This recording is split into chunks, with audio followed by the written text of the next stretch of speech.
Shalom, selamat pagi. Apa kabar?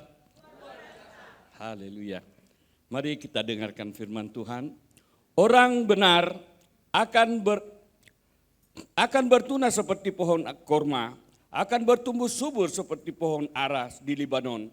Mereka akan ditanam di bait Tuhan, akan bertunas di pelataran Allah kita. Pada masa tua pun mereka masih berbuah, menjadi gemuk dan segar. Untuk memberitakan bahwa Tuhan itu benar, bahwa Ia gunung batuku dan tidak ada kecurangan padanya. Bapa, kami mengucap syukur dan berterima kasih kalau pada pagi hari ini kami boleh berkumpul bersama-sama Tuhan untuk bersekutu di dalam nama-Mu. Tuhan, kami mau memuji dan memuliakan Engkau Tuhan. Dan kami percaya ketika kami memuji Engkau ada Tuhan, ada di tengah-tengah kami dan mujizat terjadi. Yang sakit disembuhkan, yang lemah dikuatkan, yang terikat pun dilepaskan. Oleh kuasa firman-Mu Tuhan yang menyucikan kehidupan kami. Di dalam nama Tuhan Yesus Kristus, sama-sama kita katakan amin.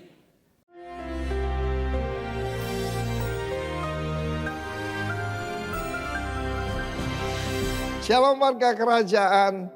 Firman Tuhan berkata kerajaan sorga. Ini perumpamaan yang lain lagi. Semua biji sesawi yang diambil dan ditaburkan orang di ladangnya.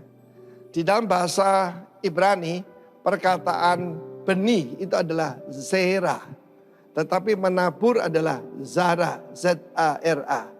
Dan itulah yang dilakukan Tuhan. Biji sesawi itu kecil sekali. Kalau ada angin saja bisa terbang, lebih kecil dari pasir. Tetapi ini mengajarkan apa? Memang paling kecil dari segala jenis benih. Tapi yang penting ada kehidupan di dalamnya. Apakah Roh Kudus, Allah sumber kehidupan, bahkan the spirit of life dalam diri kita? Berarti kita mungkin kecil, tidak berarti seperti biji sesawi itu. Tetapi kalau tumbuh jadi pohon yang besar. Loh, sayuran kok bisa jadi tumbuh jadi pohon ya? Ini bahkan sesuatu yang aneh kan? Dan kita lihat bagaimana burung-burung di udara datang bersarang. Bersarang di sana tinggal dan berlindung di cabang-cabangnya. Saya mau bersaksi tentang kehidupan saya. Ketika Tuhan memerintahkan saya leave Surabaya, go to Bali, ya, pindah ke Bali. Saya tidak berpikir lebih jauh, saya tahu siapa Tuhan. I know whom I believe. I said yes Lord. Dan seketika itu saudara, perusahaan saya tutup. Dan saudara, sebelumnya sudah ada persiapan untuk itu. Tetapi kemudian saya pindah ke Pulau Bali. Sebab saya percaya nih, memang saya kecil, saya tidak berarti. Ketika saya datang kemarin saya dihina banyak orang.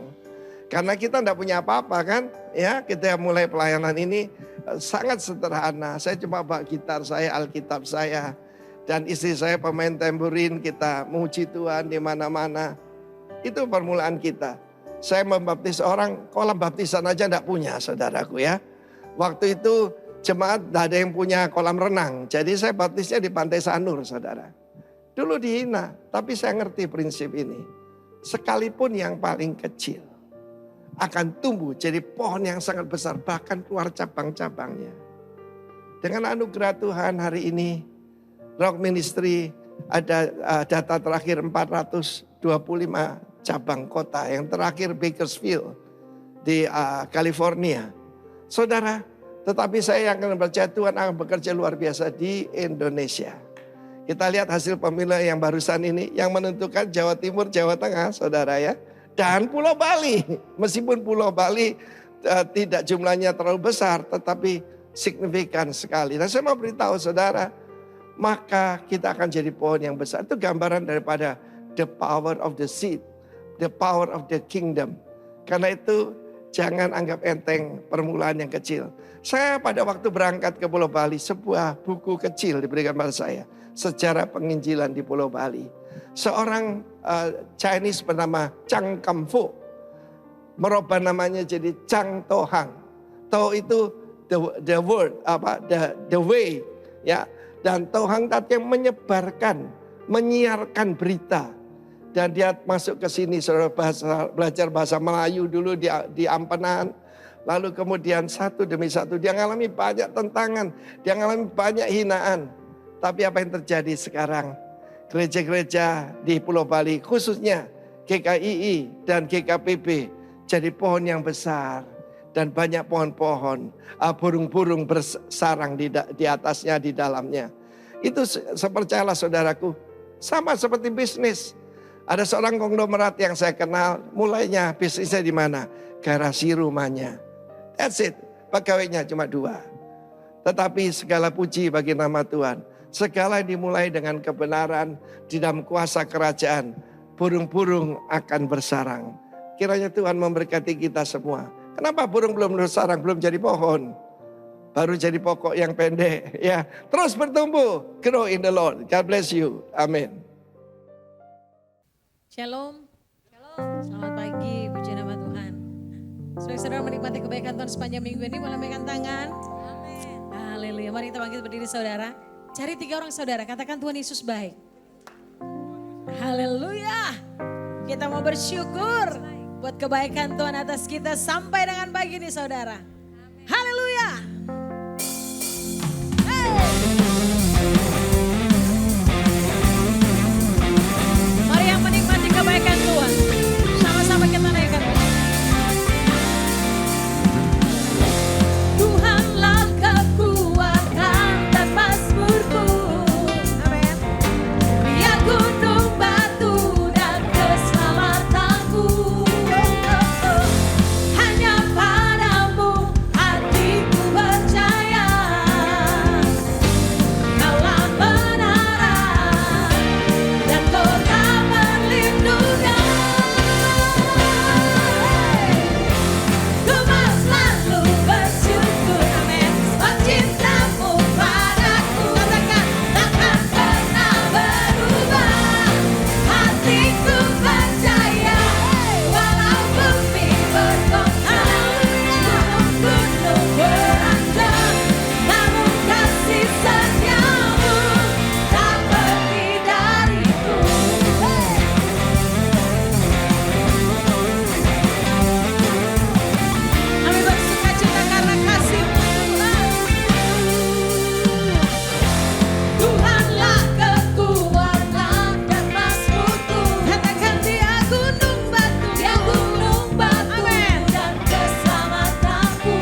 besar ada bersama kami. Terima kasih Tuhan. Terima kasih buat kebaikan. Haleluya. Engkau selalu ada bersama kami. Terima kasih Tuhan.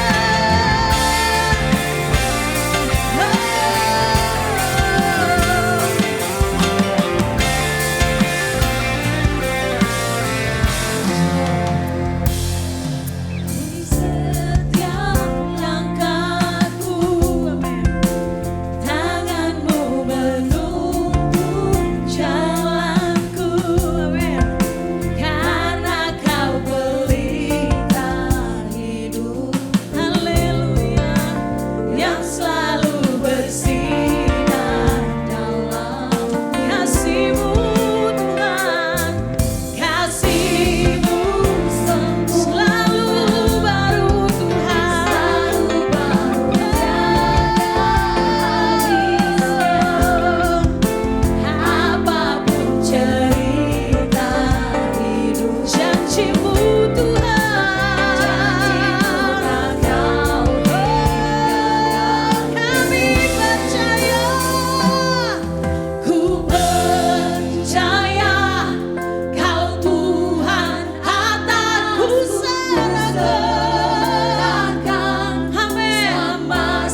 Haleluya.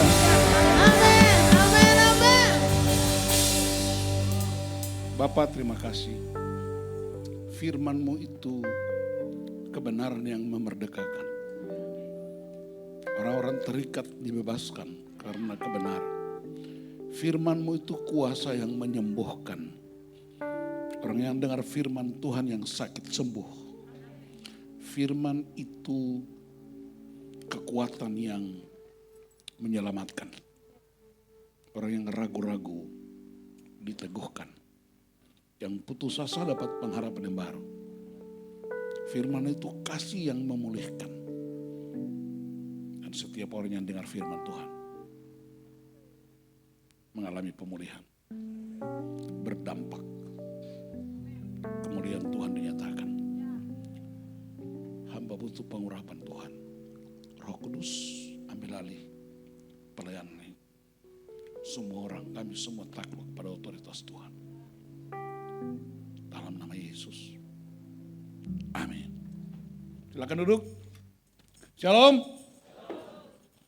Rockman. Haleluya, masih ada pria yang hidup. Kalau pria-pria yang mau tahu huha, nah ikut camp Rockman. Saudara-saudara, saya pendeta Martinus Liur. Asli dari Tanimbar. Tanimbar itu berdekatan dengan Darwin, Australia. Iya, lebih mudah terbang ke Darwin daripada ke Ambon. Karena ke Ambon 1,5 jam, ke Darwin 45 menit. Jadi saya lebih suka bertetangga dengan Darwin. Tapi asli Tanimbar. Istri saya dari Kalimantan. Wanita tercantik di seluruh alam raya ini. Haleluya. Hari ini saya dapat kehormatan dari Pak Gembala dan para pelayan untuk sampaikan firman. Dengan tema The Master Seed. Kalau orang Tanimbar baca, musteret set. Benih.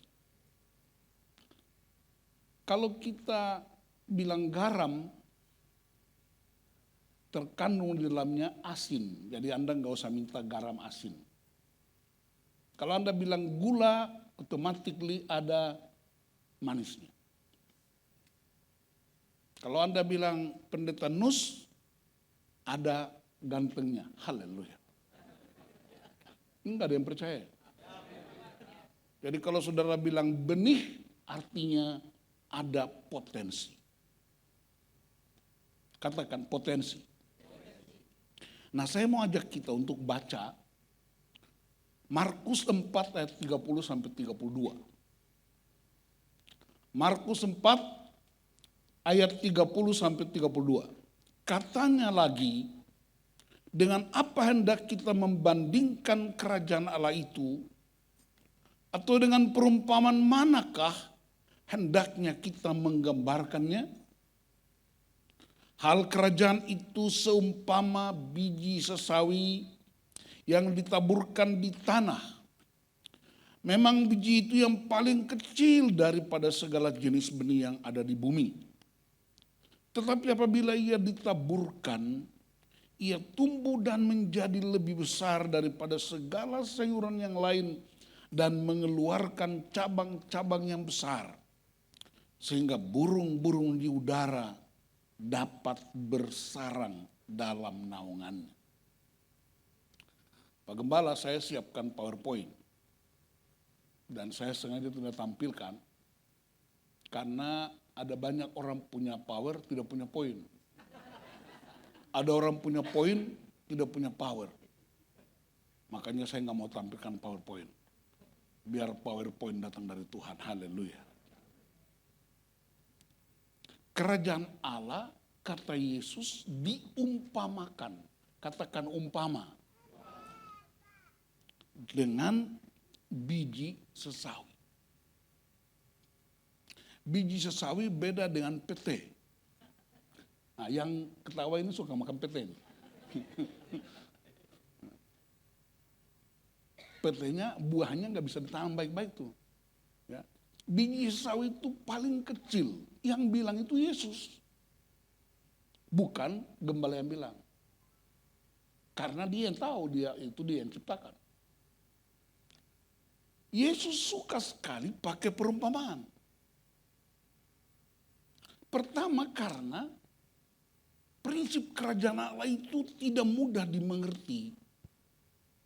Ada seorang hamba Tuhan bilang, kalau Anda mengerti semua Allah dan kerajaannya, berarti Anda yang Allah. Karena begitu hebatnya kuasa itu, maka dia mengajarkan umat untuk mengerti dengan keadaan mereka. Maka dia pakai banyak perumpamaan. Kerajaan Allah seperti seorang penabur yang menabur benih, seperti biji sawi. Hal kerajaan Allah seumpama pukat. Hal kerajaan Allah seumpama orang yang pergi berdagang, dia meninggalkan. Itu semuanya menjawab kebutuhan manusia dalam kesehariannya. Jadi kerajaan Allah itu enggak boleh diklaim sebagai milik orang-orang tertentu. Kerajaan Allah itu mesti bermanifestasi di setiap keseharian kita. Kata kita ini juga hati-hati. Karena kita bagi orang Makassar itu Anda. Maka istri saya kemarin diajak seorang wanita, makan ini. Udah kita aja yang makan. Istri saya bingung. Karena dia kasih buat orang itu makan, tapi orang itu bilang kita aja yang makan. Maksudnya ibu aja yang makan. Nah, pengertian bahasa yang bisa salah, bisa juga menyebabkan kita tidak mengerti apa-apa. Itulah sebabnya Yesus tahu kita nggak ngerti, maka dia bikin perumpamaan. Coba tepuk orang sebelah, kok mengerti kah tidak? Amin. Nah, kalau gembala kita ini khotbah itu pendek, singkat. Saya khotbahnya agak panjang. Karena saya mesti terangkan apa yang beliau sampaikan yang pendek-pendek itu.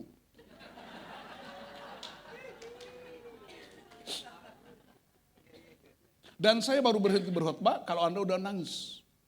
Nangis karena dua. Karena kepanjangan atau karena Anda bertobat. Tuhan. Mengapa perumpamaan yang Yesus pakai? Karena dalam Yehezkel pasal 17 ada perintah, sampaikanlah sesuatu dengan perumpamaan kepada orang Israel. Jadi Yesus menggenapi itu nubuatan Yehezkel itu. Jadi dia bukan bikin sendiri. Itu ketaatannya. Yang kedua, kalau kita perhatikan pembacaan kita Markus 4 tadi, di situ bicara tentang biji sawi yang kecil, pohon-pohon yang besar, dan burung-burung yang bersarang. Dalam perjanjian lama, saudara-saudara, Pak Teten, you jangan lihat saya tuh heran-heran saya begitu ya. Saya ini sekolah. Saya ini pendeta keluaran. Bukan pendeta kejadian, ini pendeta keluaran. Jadi kau jangan pikir saya ini kutip dari mana? Alkitab, bos.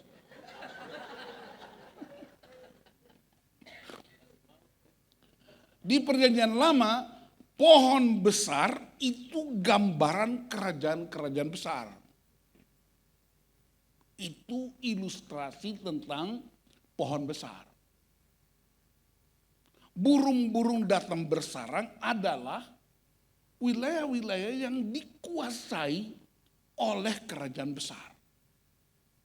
Nah, waktu Yesus menggunakan perumpamaan tentang benih yang kecil ini dan bertumbuh besar dan burung-burung datang bersarang, orang Yahudi ngerti. Berarti ada sesuatu yang baru. Yang Tuhan mau bilang begini, sesuatu ini kecil, tapi kalau dia ada bertumbuh dan menjadi besar, bangsa-bangsa akan datang berlindung di dalamnya. Itulah kerajaan Allah. Pertanyaannya, kemarin ada satu pria yang tanya saya nggak tahu dia ada di sini nggak. Pak, apa beda kerajaan Allah dan kerajaan sorga? Saya rasa gembala kita ini udah ngajarkan. Biasanya kalau jemaat yang udah dengar khotbah berkali-kali dan tanya ulang, berarti waktu itu dia kurang konsentrasi. Nah, gembala kita ini kan pendeta rock yang spesialisasinya itu kerajaan Allah di bumi, ngajarnya. Jadi saya ini hanya mengulangi aja.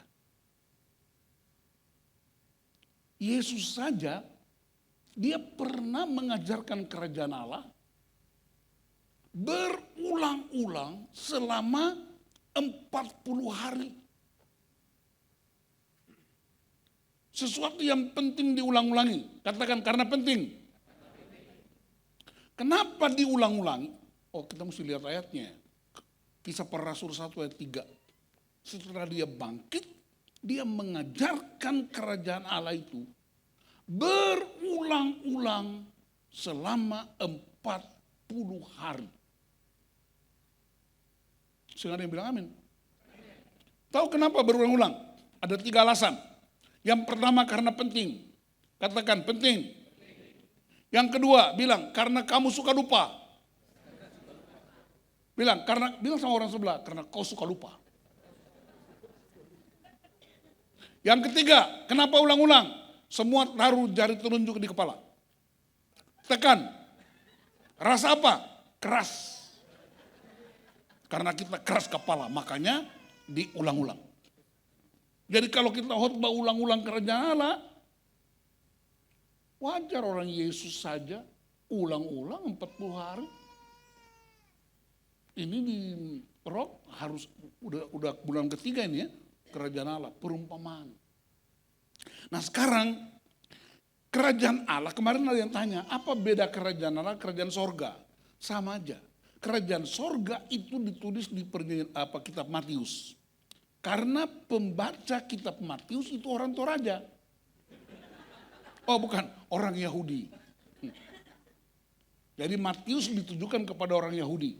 Nah orang Yahudi tidak boleh menyebut nama Allah dengan sembarangan.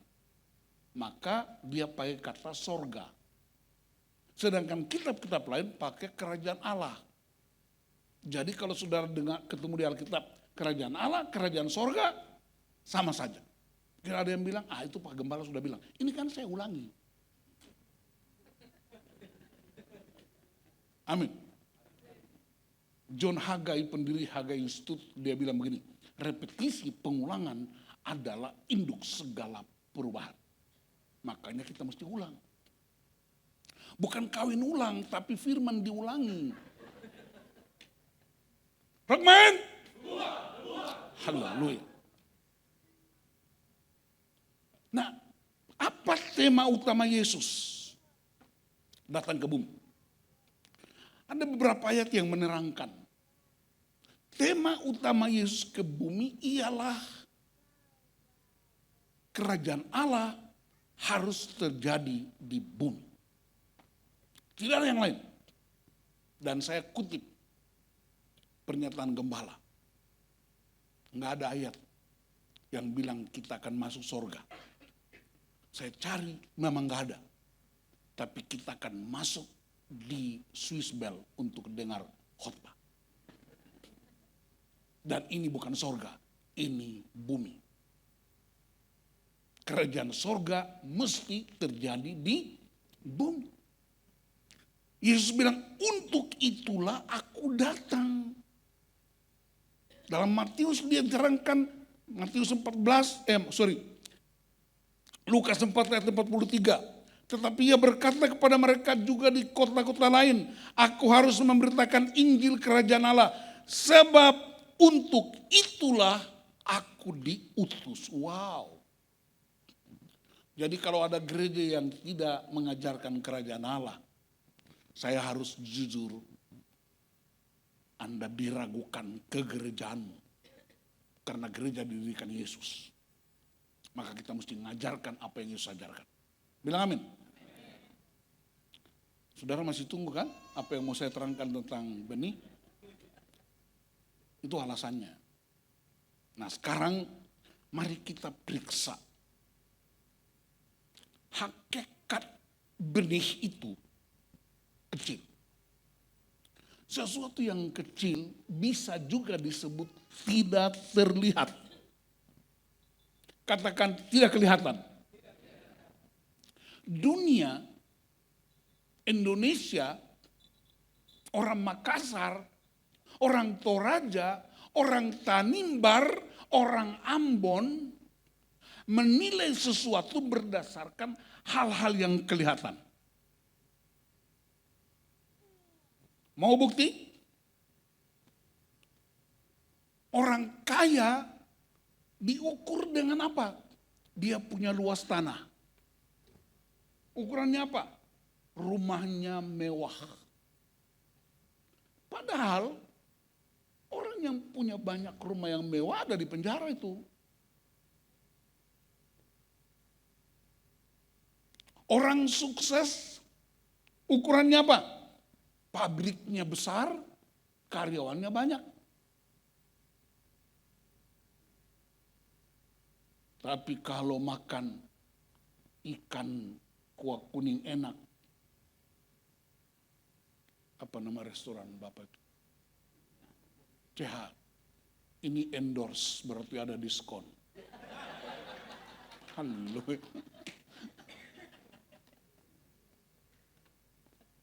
Orang baik ukurannya apa?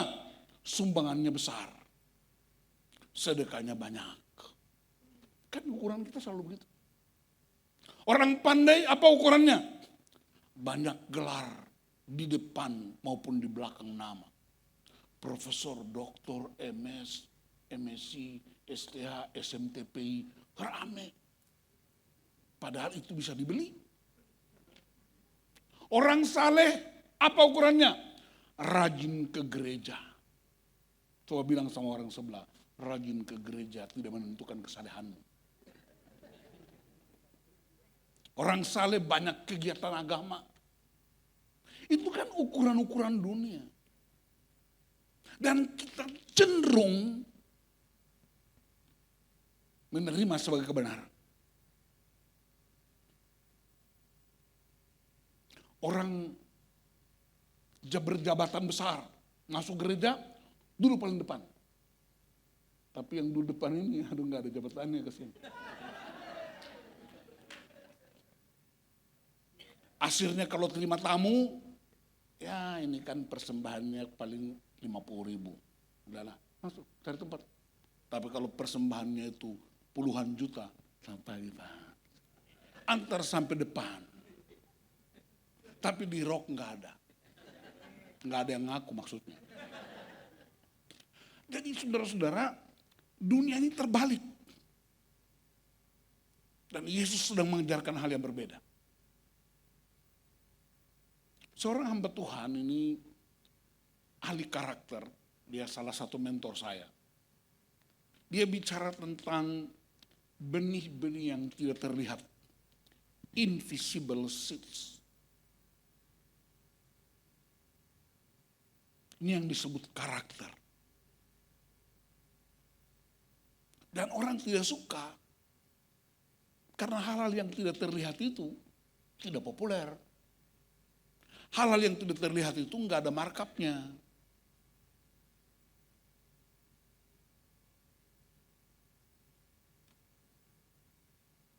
Bicara tanggung jawab, orang mesti tanggung jawab. Rockman? Tanggung jawab itu apa buahnya? Kematangan, kedewasaan. Kedewasaan tidak ditentukan oleh usia, tapi penerimaan akan tanggung jawab. Ini kan gak kelihatan nih. Benih ini gak kelihatan. Ingat di dalam benih ada potensi. Jadi saya gak bahas biji sawinya, karena itu kan perumpamaan. Yang kita sedang bicarakan itu kerajaan Allah. Kerajaan Allah tidak terdiri dari makanan dan minuman dan ikan woku. Kerajaan Allah itu kebenaran, damai sejahtera, sukacita oleh Roh Kudus. Bilang amin. Itu nggak kelihatan. Tapi dampaknya itu mengubah. Orang setia, apa buahnya? Ada kepercayaan. Tekun, apa buahnya? Ada pengharapan. Ketaatan, buahnya apa? Ada kesejahteraan.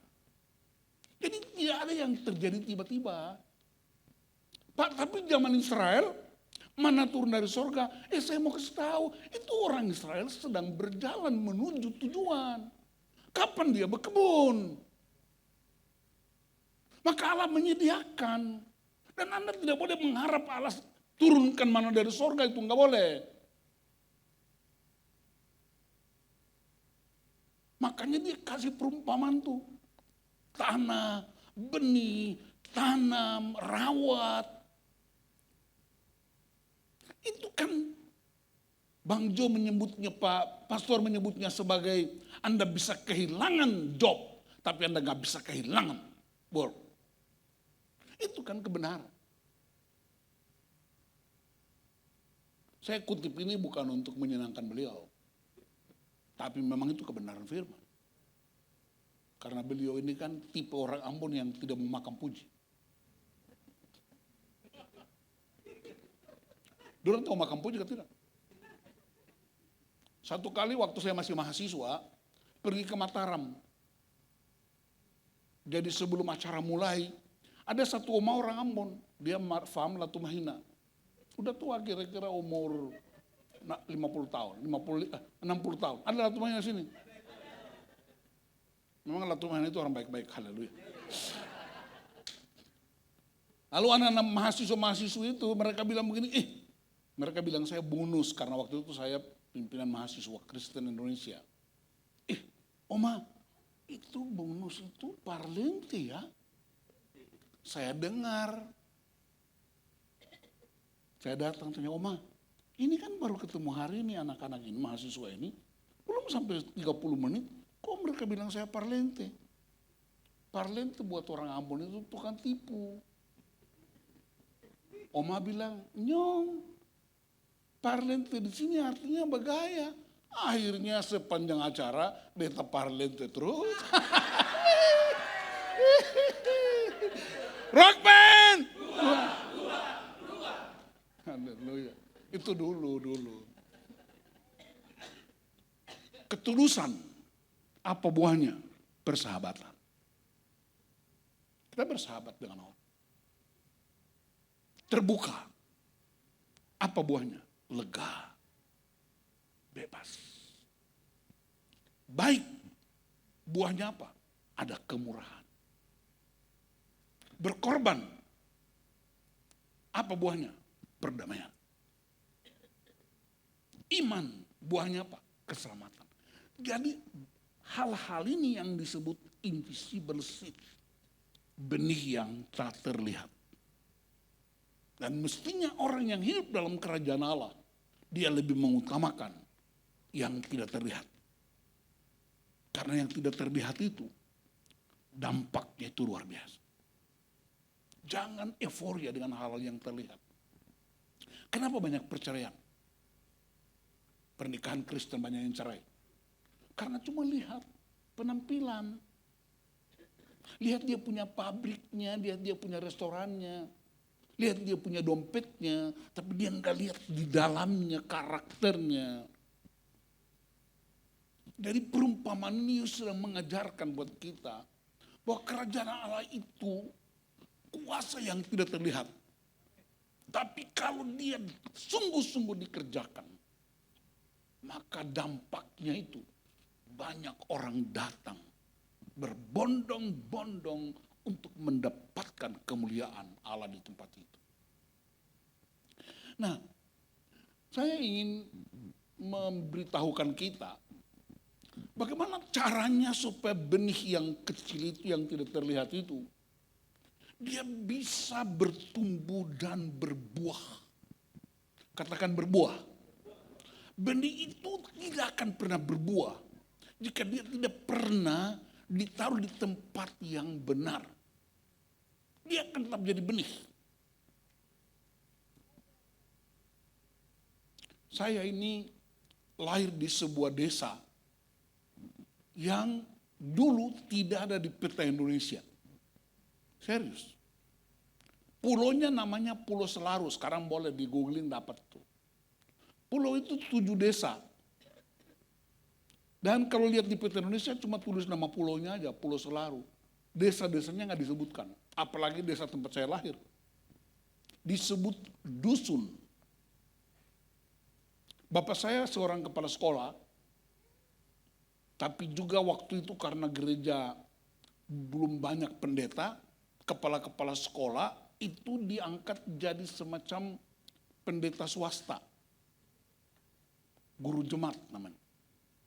Jadi mereka ditabiskan untuk boleh jadi pendeta supaya ada pelayanan sakramen baptisan dan perjamuan kudus.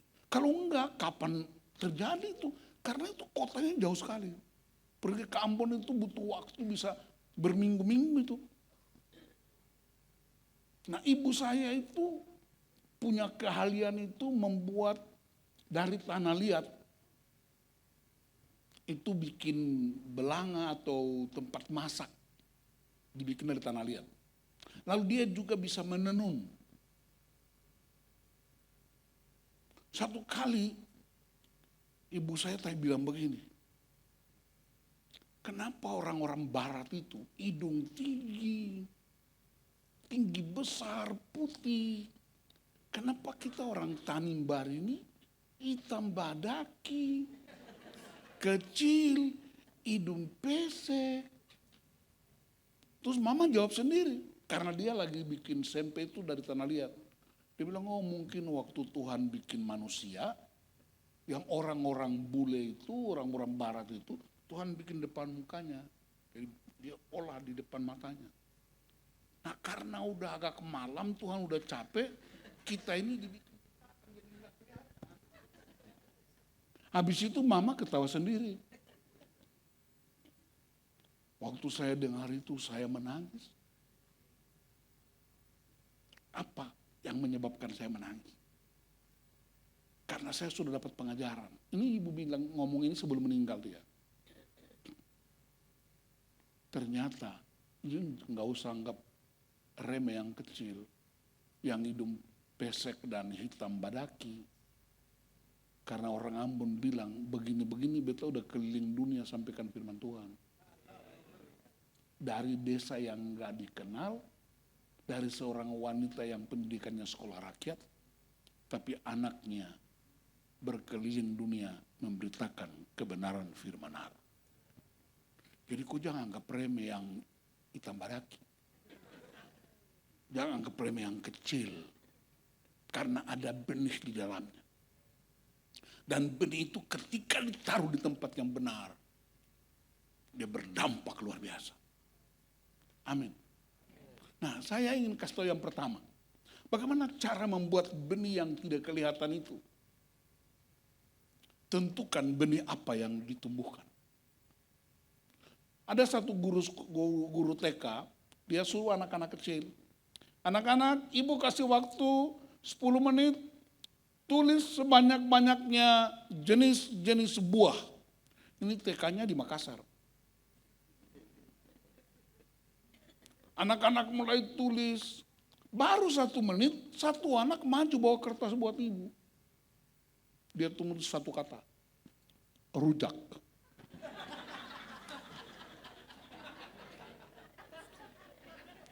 Apa? Rujak. Anak ini cerdas ini. Kan ibu suruh siapa yang tulis paling banyak, dapat hadiah dari ibu guru. 10 menit. Yang lain sedang mangga, pepaya, durian. Ini anak ini. Satu kata, ibu, apa? Rujak. Dalam perspektif benih, ini tidak benar. Anda menghalalkan cara. Karena setiap benih harus diperlakukan secara khusus berdasarkan benih itu. Kita semua berbeda. Kalau ada 7 miliar orang di muka bumi ini, ada 7 miliar sidik jari. Kalau ada 7 miliar di bumi ini, ada 7 miliar retina mata. Mau bukti? Handphone saya dibuka pakai retina mata saya, pakai sidik jari. Istri saya, 2 putra saya, sekalipun anak kandung saya, dia nggak bisa pakai retina mata. Untuk menunjukkan bahwa setiap benih itu berbeda. Walaupun potensinya ada. Tapi tujuannya sama. Bertumbuh segambar dan serupa dengan Allah. Tujuan kita Kristus. Tetapi benihnya itu dia bisa terpakai di bidang-bidang kehidupan yang berbeda-beda. Saya nggak bisa khotbah di Amerika terus menerus karena saya nggak bisa mengerti bahasa Inggris. Saya bisa khotbah di Indonesia terus menerus karena orang Indonesia ngerti bahasa saya. Jadi kita nggak bisa bilang orang itu lebih hebat dari kita, enggak. Kita semua punya potensi ilahi, kita punya benih dan tidak boleh dijadikan rujak. Tapi menyebut nama buahnya. Perlakukan durian beda dengan pete. Perlakukan itu markisa beda dengan jeruk. Beda. Saya harap saudara mengerti kebenaran. Amin. Setiap benih karakter membutuhkan perlakuan yang khusus. Respons yang khusus. Penanganan yang khusus. Makanya GBRO kan ada pelayanan generasi. Karena mereka butuh pengajaran khusus tuh karena polanya. Wanita perlu pelajaran khusus tuh. Prianya apalagi, Roman. Yang huha-huha terus tapi gak berubah. Haleluya. Yang kedua, tempatkan benih pada media yang benar. Saya ini dibesarkan di suatu gereja. Gereja itu luar biasa. Dong punya gedung bagus sih. Mimbar tinggi besar. Kalau kita khotbah di mimbar itu, jemaat di bawah nggak kelihatan baik-baik. Karena terlalu tinggi. Yang ketawa itu pengalaman tuh.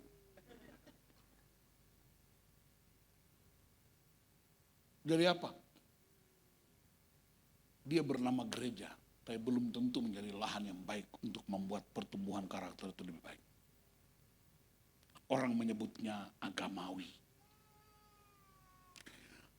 Siapa yang pernah ke Sukabumi? Ada beberapa orang. Di Sukabumi itu, ya saya udah pernah datang ke situ karena camp-camp di sana. Ada barak untuk menyemai laha, tanaman. Salah satu yang terkenal itu namanya jamur merang. Saya juga nggak terlalu suka makan merang itu, tapi saya tahu. Nah, para petani mempersiapkan media yang tepat, suhunya yang benar, ada ruangan yang bagus, supaya benih-benih itu bertumbuh dengan benar. Dia nggak bisa ditempatkan sembarangan. Ini perlakuan khusus. Dan hasilnya luar biasa. Berarti apa? Ada sirkulasi udara yang bagus. Ada kelembaban ruangannya. Jadi medianya mesti tepat. Kemarin kami dapat pelajaran dari Pak Gembala. Ini yang disebut apa? Pertumbuhan itu dia mulai dari sikap hati yang benar. Jaga hati. Sebelum jaga hati, matanya juga mesti mengarah kepada kebenaran. Telinganya mendengar kebenaran. Dan kebenaran-kebenaran itu akan masuk ke dalam hati. Lalu Mazmur bilang begini, sesungguhnya engkau berkenan akan kebenaran dalam batin. Dan dengan diam-diam engkau memberitahukan hikmat kepadaku. Jadi hikmat itu muncul karena ada kebenaran yang tersimpan. Dia nggak muncul tiba-tiba tuh. Wow.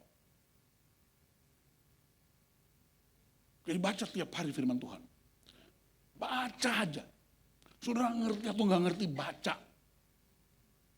Nanti ketika Anda menghadapi problem yang di luar dugaanmu, Roh Kudus akan keluarkan itu menjadi hikmat. Dan Anda akan ambil keputusan. Dan itu saya sering alami.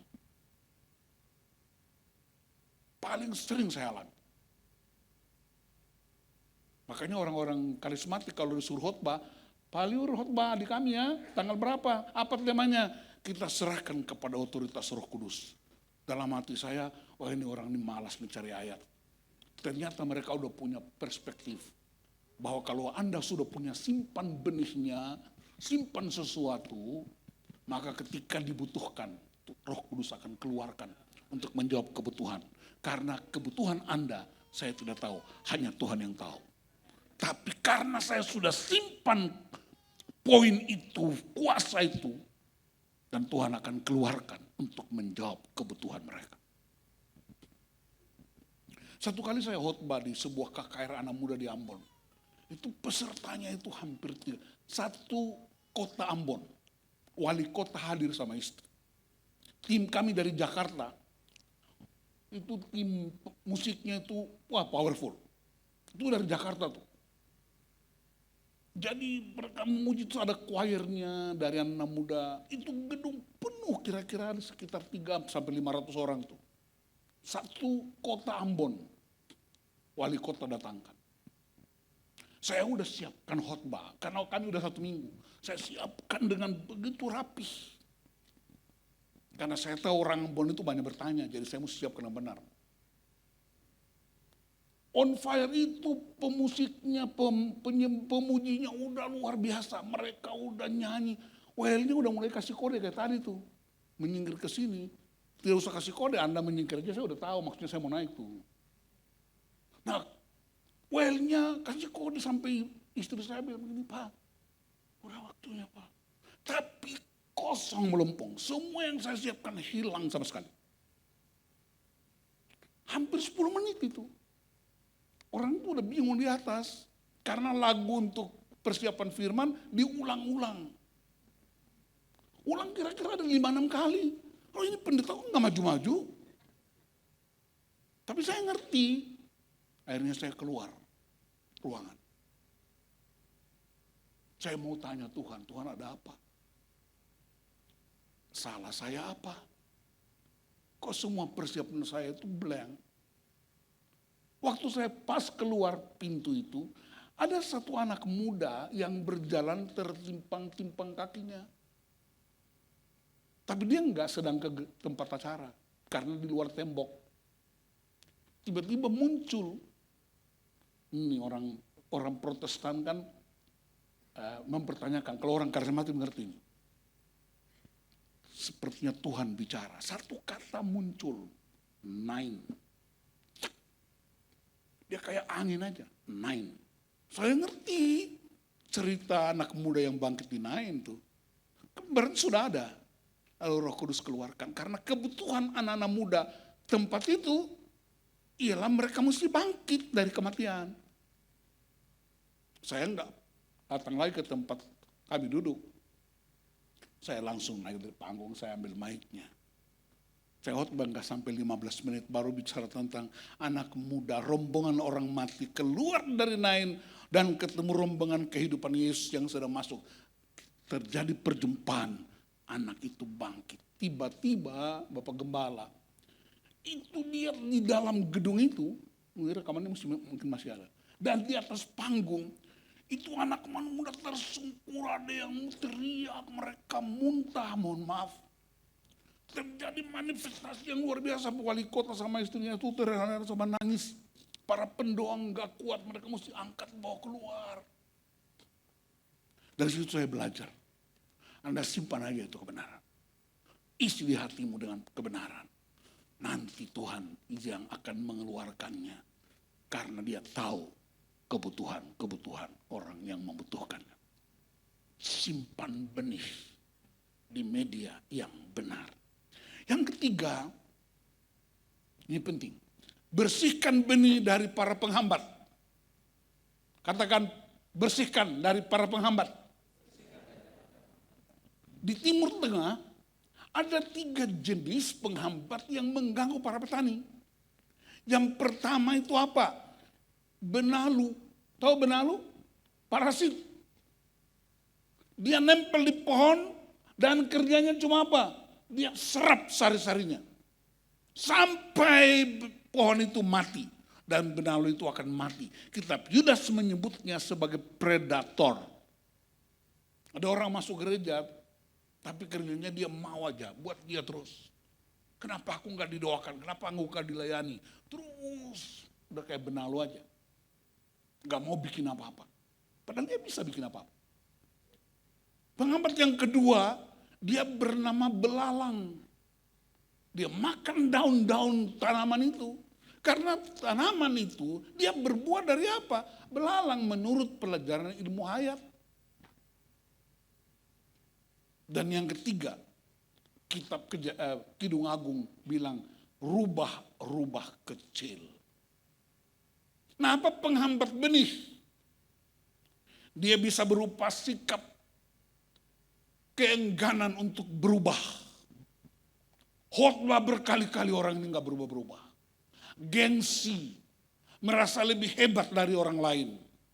Sombong, suka curiga, egois, emosional, munafik, cuek, kompromistis, sikap menghakimi. Itu penghambat pertumbuhan benih. Dan kita mesti singkirkan. Cara menyingkirkannya apa? Rockman! Pemuritan. Komunitas sel, komunitas apa itu? Kerajaan. Nggak boleh hidup independen. Orang yang hidup independen itu roh Taman Eden tuh. Kita nggak boleh merasa hidup sendiri. Banyak hamba Tuhan yang saya layani mereka jatuh bukan karena kurang pengetahuan, bukan karena kurang uang, tapi dia independen, mau hidup sendiri. Tidak mau ditolong, tidak mau dinasihati, tidak mau dibimbing, merasa paling hebat sendiri. Itu benih, itu hal-hal yang menghambat pertumbuhan benih. Yang keempat, saya lihat sudah ada yang lihat jam. Saya kalau lagi khotbah, orang yang suka lihat jam, nanti jammu itu mati.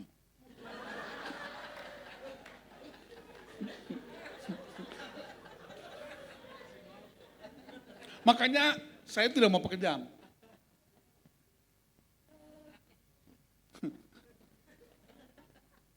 Enaknya khotbah di orang rock itu begitu.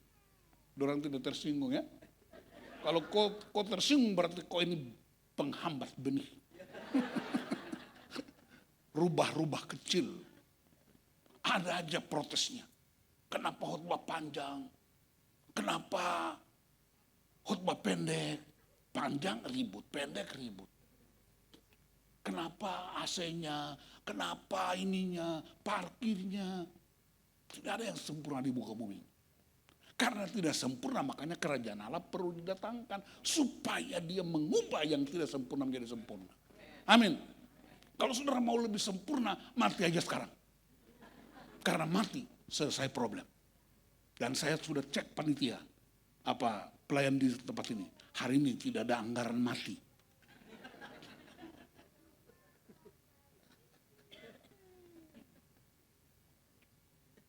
Yang keempat, suburkan benih sesuai kebutuhan. Perlu sinar matahari, perlu air, perlu pupuk. Apa itu? Hal yang tidak kelihatan. Perlu perhatian, ada pencerahan, ada kasih sayang, tepuk pundaknya, berpikir positif tentang orang itu, belajar, ada keteladanan, ada apresiasi, ada sikap optimis. Salah satu kegagalan saya dulu di keluarga, istri saya ini termasuk masaknya enak sekali.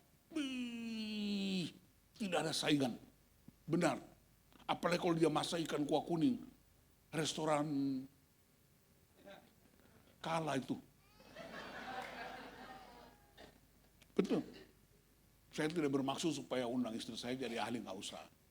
Tapi saya hampir nggak pernah kasih apresiasi. Saya nggak bilang, masakannya enak, luar biasa nih, luar biasa. Nggak ada, nyaris nggak pernah kasih pujian. Tapi kalau asin sedikit, kok mau bunuh saya kak?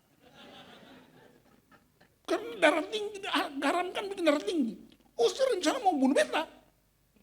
Tapi kalau enak nggak pernah bilang apresiasi. Nah, ini penghambat pertumbuhan. Dan saya mesti apa? Bertobat, mesti berubah dengan kebenaran. Maka sekarang saya lebih suka makan di rumah daripada di luar.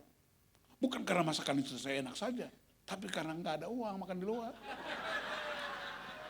Haleluya. Rockman! Jadi benih itu bertumbuh perlu apa? Dia perlu sinar matahari, dia perlu air, dia perlu pupuk, dia perlu perawatan. Waktu COVID saya bikin 2 hal. Waktu zaman COVID itu, di depan rumah kami saya bercocok tanam. Kok saya tahu waktu masih di kampung kan kerjaan saya itu. Jadi saya udah punya modal. Orang-orang gereja heran, kok Pak Pendeta bisa punya sayur, punya singkong, punya buah-buahan di halaman rumah. Halaman rumahnya kecil, tidak sebesar rumahnya Pak Hari. Di belakangnya saya pelihara ikan. Bukan untuk dijual, untuk makan. Karena COVID itu kita semua jadi orang-orang yang terisolir. Jemaat nggak berani bawa makanan ke rumah pendeta. Walaupun Anda pendeta, Anda tidak bebas dari serangan COVID. Saya juga heran kok COVID bisa kalahkan kita ya. Ternyata saya tiap hari rawat tanaman. Pagi-pagi habis berdoa, saya mulai membersihkan. Tapi waktu masak, istri saya yang ambil, dia yang masak. Jadi mesti ada quality time untuk memerawat benih. Nggak bisa. Nah, saya tahu banyak gereja tertentu nggak bermaksud menghakimi siapapun. Mereka habis khotbah hari Minggu selesai. Tunggu hari Minggu lagi. Tunggu hari Minggu lagi. Tapi nggak ada follow up. Dan saya mau kasih tahu, kebenaran apapun yang kita terima, kalau nggak pernah dirawat, di follow up, tidak akan pernah terjadi pertumbuhan apa-apa. Dan itu yang disebut pemuritan. Makanya seorang hamba Tuhan Ed Cole dia bilang begini, pemenang bukanlah orang yang tidak pernah gagal, tapi mereka yang tidak pernah berhenti mencoba. Saya dengar ulang, kadang-kadang saya rekam khotbah saya, malam-malam saya dengar ulang lagi. Dan kalau sekarang saya khotbah buat saudara, tapi waktu saya dengar ulang khotbah saya sedang mengkhotbahin diri saya sendiri. Yang terakhir, hargai setiap pertumbuhan sekecil apapun. Jangan pukul rata. Pertumbuhan orang itu beda-beda. Ada yang imannya bisa naik ke Apollo 12. Ada yang imannya dia hanya baru sampai di lantai 17. Ada yang mungkin cuma masih merayap. Masing-masing punya perlakuan khusus. Jangan anggap remeh. Satu kali ada seekor siput. Ya ini ilustrasi. Tahu siput ya? Dia itu panjat pohon ceri. Tahu kan siput kan? Kira-kira berapa tahun tuh panjat? Burung-burung pada ketawa. Siput bodoh. Itu kan pohon cerinya belum berbuah. Siput santai aja. Saya rasa siput ini orang geberok. Yang burung-burung itu, itu tuh. Siputnya bilang begini, apa toh? Saya kan panjat, nanti kan begitu sampai di puncak, pohon cerinya berbuah. Haleluya. Tahu apa artinya? Tekun menjalaninya. Tidak ada yang instan. Anda mesti ikut prosesnya. Tidak boleh tiba-tiba jadi. Harus ada proses yang kita jalan. Saya khotbah di sini bukan tiba-tiba didoakan terus datang khotbah. Saya belajar. Belajar firman, belajar dari hamba-hamba Tuhan, dimentori, dibimbing, dibina, ya, dimuridkan oleh orang-orang yang punya pengalaman iman. Akhirnya saya bisa menyampaikannya. Jadi nggak ada yang instan. Kedewasaan iman itu butuh proses yang luar biasa. Tidak bisa, kesuksesan tidak dirajut semalam. Tapi dia butuh ketekunan, kerja keras, tabah menjalaninya. Ada tetesan peluh, ada air mata. Dan orang gak suka itu. Tapi itu Yesus ajarkan buat kita. Kerajaan Allah itu gak gampangan. Dia kerajaan Allah itu darah Yesus tertumpah. Jadi kita mesti kasih rasa optimis. Mengapresiasi sekecil apapun kontribusi seseorang terhadap pertumbuhan gereja. Amin. Saudara kan gak kenal pembantu saya di rumah. Tapi kan dia yang siapkan kaos kaki saya. Saudara kan gak kenal istri saya. Tapi dia kan yang nyetrika baju saya. Waktu saya terpilih jadi ketua sinode, di sidang sinode di tahun 2012. Wih, orang semua datang salaman, peluk. Saya bilang, kamu salah, jangan peluk saya, jangan salam sama saya. Terus apa dong? Sama istri saya, kalian telepon dia. Dialah menjadi penolong. Saya bisa pimpin gereja. Kalian gak tahu kan? Dia yang siapkan catatan khotbah saya. Kalian gak tahu kan? Dia yang siapkan sarapan saya. Kalian gak tahu kan? Dia yang siapkan baju saya untuk datang khotbah. Jadi kita cuma lihat yang kelihatan, yang tampil. Tapi yang tidak terlihat itu. Makanya Pak Sony, hormati itu kau punya istri itu. Kalau istri mau minta makan tengah malam, bangun antar dia.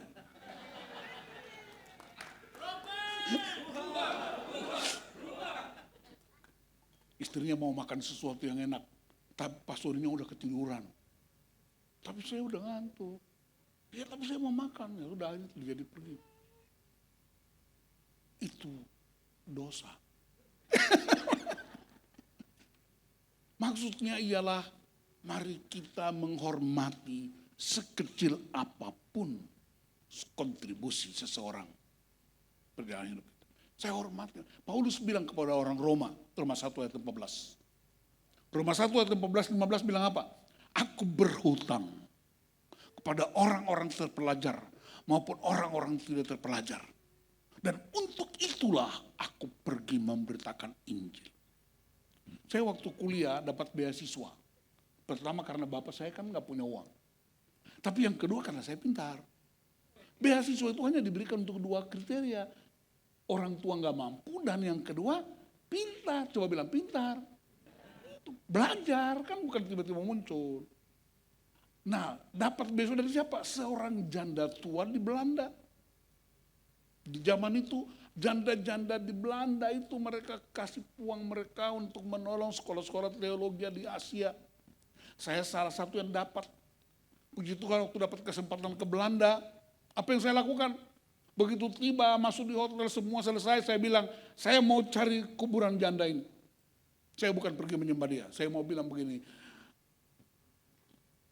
Mother, thank you very much. Tapi ternyata enggak ketemu. Lalu saya ubah caranya. Saya beritakan Injil. Saya menghormati guru sekolah minggu saya. Saya menghormati guru TK saya. Saya menghormati dosen saya. Dan saya enggak usah, karena saya berutang kepada mereka. Maka saya pergi beritakan firman Tuhan. Di berbagai tempat. Tiada hari tanpa beritakan firman. Kenapa? Bayar utang. Karena mereka pernah memberi kontribusi bagi pertumbuhan iman saya. Saya berutang kepada ibu saya. Karena saya berutang kepada ibu saya enggak sembarangan sama wanita. Saya menghormati wanita karena ibu saya melahirkan saya. Jelas itu. Makanya pria-pria yang sembarangan dengan perempuan, Anda tidak menghormati ibu, bertobatlah. Yang terakhir, tadi itu terakhir, ini bonus.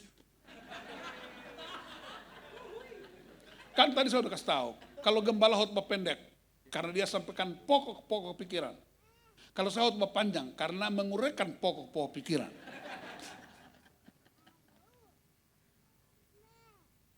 Apa yang harus dikerjakan? Mesti ada apa? Next generation.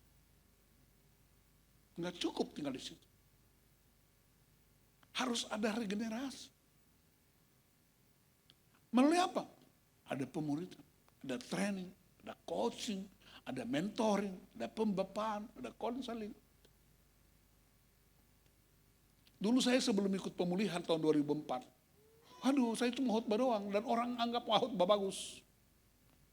Puji Tuhan setelah mengalami pemulihan-pemulihan, hampir setiap kota, baik di dalam maupun luar, di mana saya mengajar, di mana saya memberitakan firman, di mana saya lakukan training, ada orang-orang yang menyerahkan dirinya. Karena apa? Saya tentukan, saya mesti mewariskan sesuatu. Saya tidak punya uang untuk mewariskan gedung, saya nggak mewariskan tanah, tapi saya mewariskan value kerajaan Allah. Dan mereka senang. Karena itu, bagikanlah benih yang baik dari hidup membuat orang lain. Saya mau akhiri dengan sebuah kesaksian. Ada seorang wanita lumpuh, ini kisah nyata, saya belum ketemu orangnya, tapi keluarganya saya ketemu. Wanita lumpuh ini dia nggak bisa bikin apa-apa lagi, tinggal di apartemen lantai 15. Dia rindu untuk memberitakan firman, tapi dia nggak bisa kemana-mana, karena lumpuh kakinya. Tapi karena begitu hebatnya kerinduan untuk membuat orang menerima firman, dia suruh anaknya beli kertas yang kecil itu. Tiap hari dia salin ayat Alkitab. Satu hari bisa 20-30 lembar. Kemudian dia doakan kertas-kertas itu yang ada isi firman. Lalu dia sebarkan dari jendela. Ada tukang sampah yang marah karena itu sampah dibuang sembarangan. Tapi ada orang lain yang ambil dan mereka lihat ayat firman Tuhan. Terjadi berbulan-bulan. Satu kali angin, saya percaya itu pekerjaan Roh Kudus. Satu ayat Alkitab yang di kertas itu sampai ke sebuah jembatan gantung. Dan pagi itu ada satu anak muda yang mau bunuh diri. Dia udah siap-siap, memang udah nekat, putus asa luar biasa dan ingin bunuh diri. Tiba-tiba dia lihat ada satu kertas, ada tulisan tangan. Dia ambil kertas itu. Waktu dia baca, ternyata Pengkhotbah 7 ayat 17. Coba lihat ayat itu.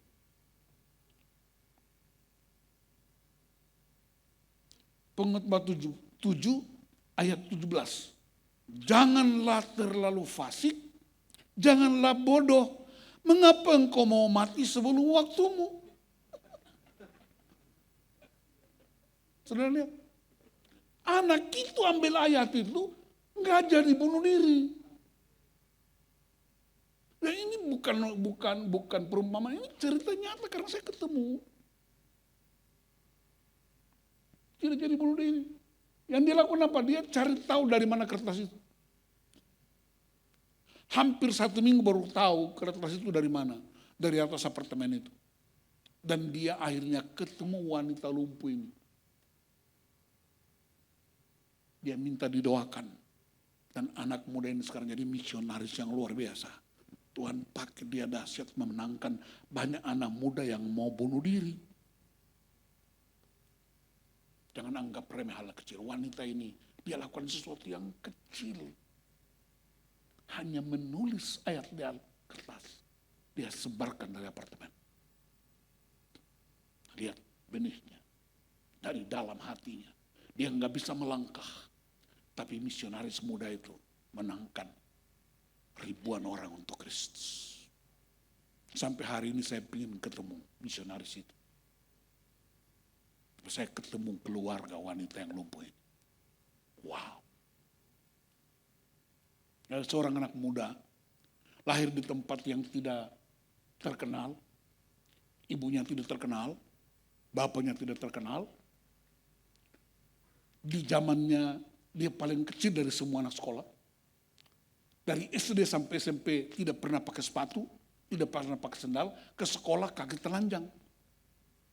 Dihina karena dari kampung yang kecil.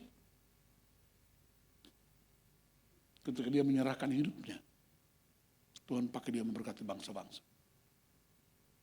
Pria itu ada di depan saudara. Dianggap remeh, dihina, kecil, dari kampung yang tidak terkenal.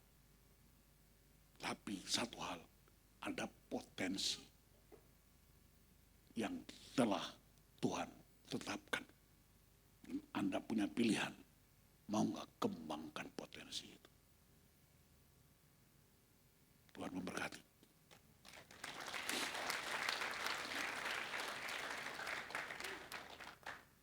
Yesus memulai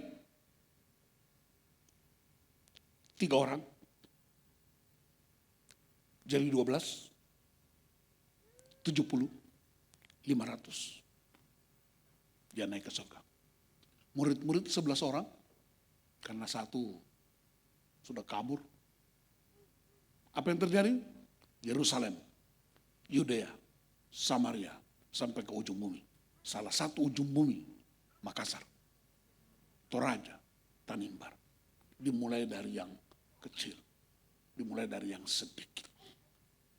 Hari ini kita belajar kerajaan Allah itu tidak bisa dihambat penyebarannya. Karena apa? Benih itu bukan benih manusia. Itu benih gambar dan rupa Allah. Itu benih Kristus yang bermanifestasi. Terima kasih Tuhan. Hamba-Mu terbatas. Tapi firman-Mu tidak terbatas. Hamba percaya firman Tuhan tidak pernah kembali dengan sia-sia. Dalam setiap kami, umat-Mu, hidup kami berdampak. Kami tidak hanya belajar benih, tapi dalam diri kami ada benih ilahi yang harus dimultiplikasi. Dalam nama Yesus. Haleluya. Amin. Rockman. Saya kembalikan kepada para penyembah. Tuhan berkati. Shalom Bapak Ibu Saudara sekalian. Kita akan membawa persembahan kita pada siang hari ini. Sebelumnya mari kita berdoa. Bapa, kami mengucap syukur pada siang hari ini Tuhan, akan kebenaran firman-Mu yang sudah disampaikan oleh hamba-Mu. Kami percaya firman-Mu memberikan kekuatan buat setiap kami Tuhan, bahkan mengubahkan setiap kehidupan kami. Memberkati hamba-Mu yang menjadi saluran berkat buat kami Tuhan. Tiba saatnya jemaat-Mu di tempat ini untuk menabur untuk pekerjaan-Mu di tempat ini Tuhan. Biarlah Tuhan memberkati setiap taburan-taburan yang mereka tabur Tuhan. Kami mengucap syukur hanya di dalam nama Tuhan Yesus. Haleluya. Amin. Haleluya. Saya mengucapkan selamat datang buat Bapak Ibu Saudara yang baru pertama kali hadir beribadah bersama kami. Kami mengundang di minggu depan boleh beribadah kembali bersama kami. Kita akan akhiri ibadah kita siang ini. Saya jemput semua bangkit berdiri saudara. Tuhan kita Tuhan yang baik. Haleluya. Terima kasih buat siang ini. Ku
Sebelum kita doa berkat, saya mau kita akan berdoa buat Pak Martinus Liur dan Ibu.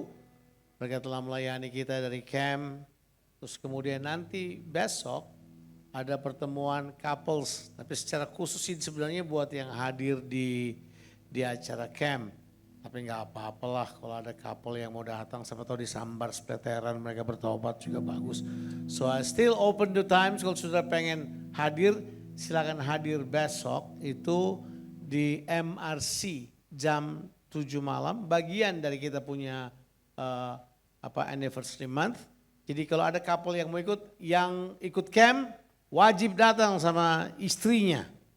Yang ikut ya, itu jam ya kita mulai jam 4 untuk ibu-ibu terlebih dahulu, betul?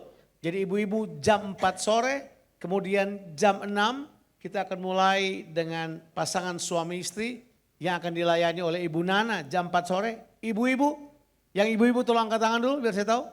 Oke. Pegang telinganya dulu ibu. Oke. Jadi ibu-ibu, besok jam 4 sore di MRC, ibu-ibu akan bersama-sama Ibu Nana dan istri saya tentunya.